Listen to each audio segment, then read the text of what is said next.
Hello everyone, welcome back to my channel Mahamaya tassels collections. ಇವತ್ತು ಈ design ಒಬ್ಬರು subscriber request ಮಾಡಿದರು ಹೇಳ್ಕೊಡಿ ಅಂತ. ಅದಕ್ಕೆ ಈ ಡಿಸೈನ್ ತೋರಿಸೋಣ ಅಂತ ವಿಡಿಯೋ ಮಾಡ್ತಾಯಿದ್ದೀನಿ. ನೋಡಿ, ನಂದೇ ಸೀರೆಗೆ ಹಾಕಿರೋ ಪಾಂಪಾಮ್ ಕ್ರೋಶೆ. ಒಂದು ಸಲ ಈ ಸೀರೆ ವಾಶ್ ಮಾಡಿದ್ದೀನಿ, ಆದರೂ ಏನೂ ಆಗಿಲ್ಲ, ಚೆನ್ನಾಗಿದೆ ನೋಡಿ. ತುಂಬ ಚೆನ್ನಾಗಿ ಬರುತ್ತೆ ಡಿಸೈನು. ವಿಡಿಯೋ ಸ್ಟಾರ್ಟ್ ಮಾಡೋಣ ಬನ್ನಿ.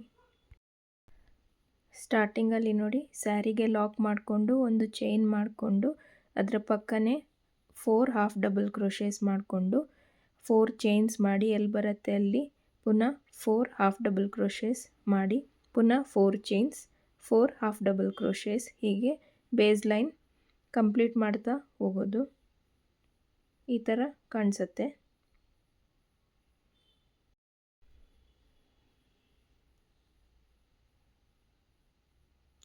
ಫೋರ್ ಚೈನ್ಸ್ ಮಾಡಿ ಎಲ್ಲಿ ಬರುತ್ತೆ ಅಲ್ಲಿ ಲಾಕ್,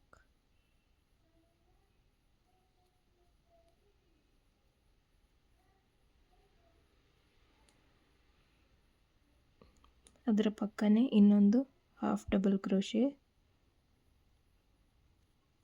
ಪಕ್ಕನೇ ಹಾಫ್ ಡಬಲ್ ಕ್ರೋಶೇಸ್ ಹಾಕ್ತಾ ಹೋಗೋದು. ಇಷ್ಟೇ ಬೇಸ್ ಲೈನು.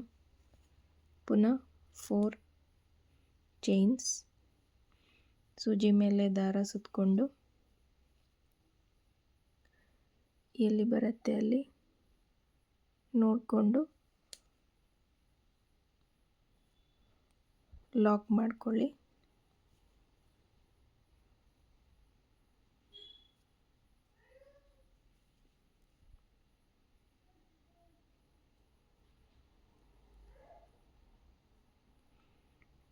ತುಂಬ ತೆಳು ಸೀರೆ ಆಗಿರೋದ್ರಿಂದ ನಿಮಗೆ ಇಲ್ಲಿ ಹೋಲ್ಸ್ ಎಲ್ಲ ಕಾಣಿಸುತ್ತೆ. ತುಂಬ ತೆಳು ಇದೆ ಸೀರೆ, ಮಲ್ಮಲ್ ಕಾಟನ್ನು.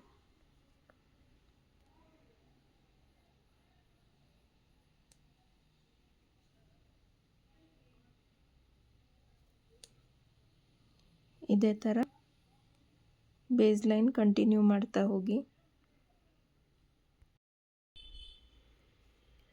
ಸೀರೆಗೆ ಒಂದು ಸಲ ಲಾಕ್ ಮಾಡಿಕೊಂಡು ಇಲ್ಲಿ ಸ್ಟಾರ್ಟಿಂಗ್ ಹಾಫ್ ಡಬಲ್ ಕ್ರೋಶೆ ಮಾಡಿರೋ ಎಲ್ಲ ಹಾಫ್ ಡಬಲ್ ಕ್ರೋಶೆ ಮೇಲೆ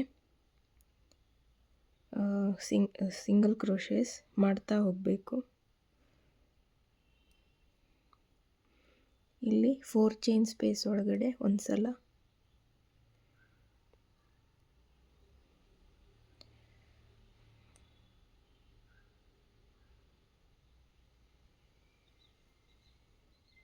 ಸ್ಲಿಪ್ ಸ್ಟಿಚ್ ಮಾಡಿಕೊಂಡು ಇವಾಗ 1 2 3 ಚೈನ್ ಮಾಡಿ ಆದಮೇಲೆ 4th ಚೈನ್ ಸ್ವಲ್ಪ ಲೂಸಾಗಿ ಮಾಡ್ಕೋಬೇಕು. ಪುನಃ 2 ಚೈನ್ಸ್, ಟೋಟಲ್ 6 ಚೈನ್ಸ್ ಬರುತ್ತೆ. ಅದರಲ್ಲಿ 4th ಚೈನ್ ಸ್ವಲ್ಪ ಲೂಸಾಗಿ ಮಾಡ್ಕೋಬೇಕು. ಇವಾಗ ಕ್ಲಸ್ಟರ್ ಸ್ಟಿಚಸ್ ಬರುತ್ತೆ. ಸೂಜಿ ಮೇಲೆ ದಾರ ಸುತ್ತಕೊಂಡು 4th ಸ್ಟಿಚ್ ಒಳಗಡೆ 4th ಚೈನ್ ಒಳಗಡೆ ಹೋಗಿ ದಾರನ ತಗೊಂಡು ಬಂದು 2 ದಾರ ಒಂದು ಮಾಡೋದು. 2 ಲೂಪ್ಸ್ ಆಯಿತು. ಪುನಃ ಸೂಜಿ ಮೇಲೆ ದಾರ ಸುತ್ತಕೊಂಡು 2 ದಾರ ಒಂದು ಮಾಡೋದು. 3 ಲೂಪ್ಸ್ ಆಯಿತು. ಪುನಃ ಸೂಜಿ ಮೇಲೆ ದಾರ ಸುತ್ತಕೊಂಡು ಪುನಃ 2 ದಾರ ಒಂದು ಮಾಡೋದು. 4 ಲೂಪ್ಸ್ ಆಯಿತು. ಇವಾಗ ಎಲ್ಲ 4 ಲೂಪ್ಸ್ ಒಟ್ಟಿಗೆ ಒಂದು ಮಾಡಿ ಇವಾಗ 3 ಚೈನ್ಸ್. ಇದು ಒಂದು ಕ್ಲಸ್ಟರ್ ಆಯಿತು. ಇವಾಗ ಸೆಕೆಂಡ್ ಕ್ಲಸ್ಟರ್. ಪುನಃ ಸೇಮ್ ಪ್ರಾಸೆಸ್. ಇಲ್ಲಿ ಫಸ್ಟ್ ಲಾಕ್ ಮಾಡಿರೋ ಸ್ಪೇಸ್ ಇದೆಯಲ್ವ, ಇಲ್ಲಿ ಪುನಃ ಕ್ಲಸ್ಟರ್ ಸ್ಟಿಚಸ್ ಮಾಡ್ತಾ ಹೋಗೋದು. 2 ಲೂಪ್ಸ್ ಒಂದು ಮಾಡೋದು. ಪುನಃ ಸೂಜಿ ಮೇಲೆ ದಾರ ಸುತ್ತಕೊಂಡು 2 ದಾರನ ಒಂದು ಪುನಃ ಸೂಜಿ ಮೇಲೆ ದಾರ ಸುತ್ತಕೊಂಡು ಮತ್ತಿನ್ನೆರಡು ದಾರನ ಒಂದು ಮಾಡಿಕೊಂಡು 4 ಲೂಪ್ಸ್ ಬರಬೇಕು. ಟೋಟಲ್ 4 ಲೂಪ್ಸ್ ಬಂದಮೇಲೆ ಎಲ್ಲ ದಾರನ ಒಂದು ಮಾಡಿ ಇವಾಗ ಈ ಹೋಲ್ ಇದೆಯಲ್ವ, ಇಲ್ಲಿ ಫಸ್ಟ್ ಕ್ಲಸ್ಟರ್ ಮಾಡಿರೋ ಹೋಲ್ಗೆ ಇಲ್ಲಿ ಹೀಗೆ ಫೋಲ್ಡ್ ಬರುತ್ತೆ. ಅದು ಇಲ್ಲಿ ಹೀಗೆ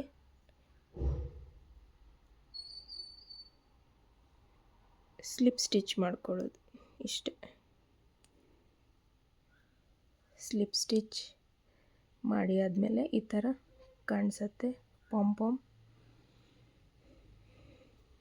ಇವಾಗ 1 2 3 4 ಚೈನ್ಸ್ ಮಾಡಿಕೊಂಡು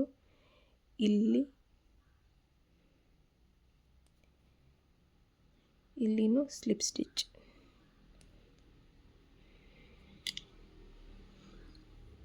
ಈ ಥರ ಬರುತ್ತೆ.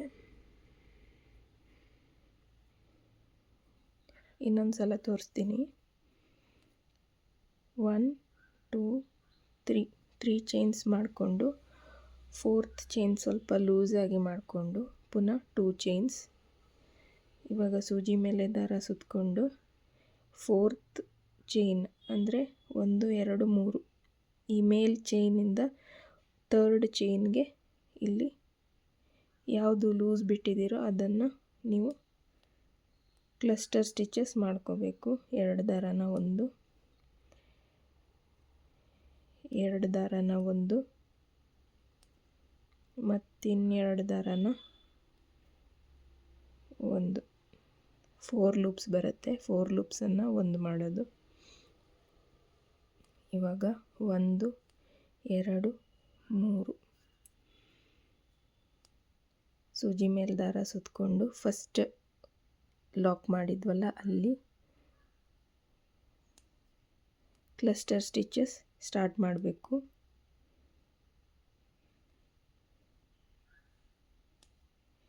ಎರಡು ದಾರನ ಒಂದು, 3 ಲೂಪ್ಸ್ ಆಯಿತು. ಮತ್ತಿನ್ನೆರಡು ದಾರನ ಒಂದು, 4 ಲೂಪ್ಸ್ ಆಯಿತು. 4 ಲೂಪ್ಸನ್ನು ಒಂದು ಮಾಡೋದು. ಇವಾಗ ಈ ಕ್ಲಸ್ಟರ್ ಸ್ಟಿಚ್ ಇದ್ರ ಮೇಲೆ ಹೀಗೆ ಫೋಲ್ಡ್ ಆಗುತ್ತೆ.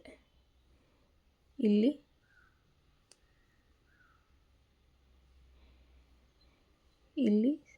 ಸ್ಲಿಪ್ ಸ್ಟಿಚ್ ಮಾಡೋದು ಇಷ್ಟೇ. ಸ್ಲಿಪ್ ಸ್ಟಿಚ್ ಮಾಡಿ ಆದಮೇಲೆ ಈಗ 4 ಚೈನ್ಸ್ ಮಾಡಿಕೊಂಡು ಈ 4 ಚೈನ್ ಸ್ಪೇಸ್ ಒಳಗಡೆ ಸ್ಲಿಪ್ ಸ್ಟಿಚ್ ಮಾಡ್ಕೊಳ್ಳೋದು ಇಷ್ಟೇ. ಈ ಥರ ಪಾಮ್ ಬರುತ್ತೆ. ಕಂಪ್ಲೀಟ್ ಆದಮೇಲೆ ಹೇಗೆ ಬರುತ್ತೆ ಅಂತ ತೋರಿಸ್ತೀನಿ. ಪಾಮ್ ಕ್ರೋಶೆ ರೆಡಿಯಾಗಿದೆ. ಈ ಥರ ಫೈನಲ್ ಲುಕ್ ತುಂಬ ಚೆನ್ನಾಗಿ ಕಾಣಿಸುತ್ತೆ. ಒಂದು ಬಟನ್ಸ್ ಇಟ್ಟಾಗೆ ಕಾಣಿಸುತ್ತೆ. ತುಂಬ ಬ್ಯೂಟಿಫುಲ್ಲಾಗಿ ಬರುತ್ತೆ ಡಿಸೈನ್. ನೀವು ಒಂದ್ಸಲ ಟ್ರೈ ಮಾಡಿ. ಇದು ನನ್ನದೇ ಆಫೀಸ್ ವೇರ್ ಸ್ಯಾರಿಗೆ ನಾನು ಈ ಡಿಸೈನ್ ಹಾಕ್ಕೊಂಡಿದ್ದೀನಿ. ಇದು ನನ್ನದು ಆಲ್ ಟೈಮ್ ಫೇವ್ರೆಟ್ ಡಿಸೈನ್. ಹಾಗಾಗಿ ಇದೇ ಡಿಸೈನ್ ಚೂಸ್ ಮಾಡಿದೆ. ಈ ಡಿಸೈನ್ಗೆ ನೀವು ಚಾರ್ಜ್ ಮಾಡ್ಬೋದಾದರೆ 450 to 550 ಅರೌಂಡ್ ಚಾರ್ಜ್ ಮಾಡ್ಕೋಬೋದು. ಅದರಿಂದ ಜಾಸ್ತಿನೂ ಚಾರ್ಜ್ ಮಾಡೋರು ಇರ್ತಾರೆ. ನಿಮ್ಮ ಪ್ಲೇಸ್ ಮೇಲೆ ಡಿಪೆಂಡ್, ಹಾಗೂ ನಿಮ್ಮ ನೀಟ್ನೆಸ್ ಮೇಲೂ ಕೂಡ ನೋಡಿಕೊಂಡು ಚಾರ್ಜ್ ಮಾಡ್ಕೊಳ್ಳಿ. Design cotton, silk, pure cotton ಹಾಗೂ ದುಪ್ಪಟ್ಟಾಸ್ಗೆಲ್ಲ ತುಂಬ ಸೂಟ್ ಆಗುತ್ತೆ. ಬೇರೆ ಸಿಲ್ಕ್ ಸ್ಯಾರೀಸ್ಗಳಿಗೆಲ್ಲ ಇದು ಅಷ್ಟೊಂದು ಸೂಟ್ ಆಗಲ್ಲ. ಈ ವಿಡಿಯೋ ಇಷ್ಟ ಆದರೆ ಒಂದು ಲೈಕ್ ಮಾಡಿ, ಶೇರ್ ಮಾಡಿ, ಹಾಗೂ ನಮ್ಮ ಹೊಸ ಯೂಟ್ಯೂಬ್ ಚಾನಲನ್ನು ಸಬ್ಸ್ಕ್ರೈಬ್ ಮಾಡಿ ಸಪೋರ್ಟ್ ಮಾಡಿ. ಈ ವಿಡಿಯೋ ನಿಮಗೆ ಅರ್ಥ ಆಗಿದೆ ಅಂದ್ಕೊಂಡಿದ್ದೀನಿ. Thank you so much and take care.